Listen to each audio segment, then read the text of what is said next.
As we continue to look at life in sections of West Kingston, but specifically the living conditions on Pink Lane, we discovered that with all the seeming doom and gloom, there's also hope.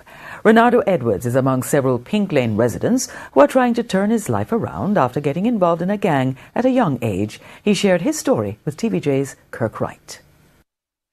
Renardo Edwards is originally from Spanish Town, but for the time being, this half-finished wooden structure along Pink Lane in West Kingston is what he calls home.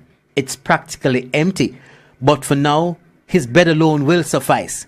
He's up and about 7 days a week, moving items and delivering water to his clients in the Coronation Market.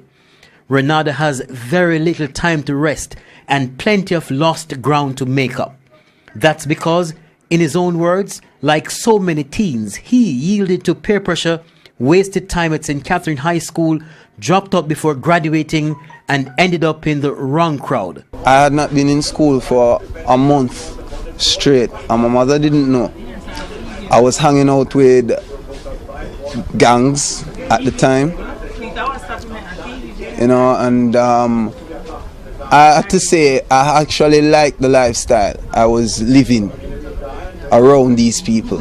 While he was growing up, Renardo said his father was usually absent from home. His mother could hardly find time to cater to her several children. Renardo is 22, her oldest child. His dad's absence, he says, helped to push him into a gang. I never had the role played, the person there, the model, to show me how to become a man. I had to become a man on my own. Renardo says with all that was happening, his mom was a no-nonsense woman and insisted if he was not going to be a good boy, he had to find another home. That's how he ended up here in Pink Lane and having to push handcart to make an honest living. Renardo says he has always been thinking the gangster life is not for him. He found out later his intuition was right and then quit the gang. There was nothing for me there. What do you mean? You said earlier on that you felt love. Yes, I felt all of that. You didn't want...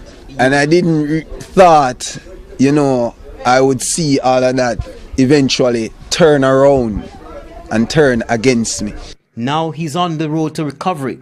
He became emotional when we asked about his friends from his former life. Most of them are gone.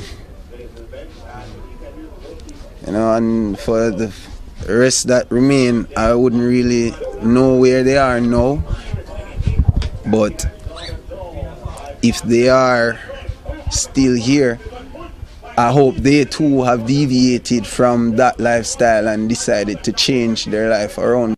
He says he knows his current living conditions are far from ideal, but is fully focused now on making his mother proud and ultimately fulfilling his dream. I won't be pushing cart for all the days of my life.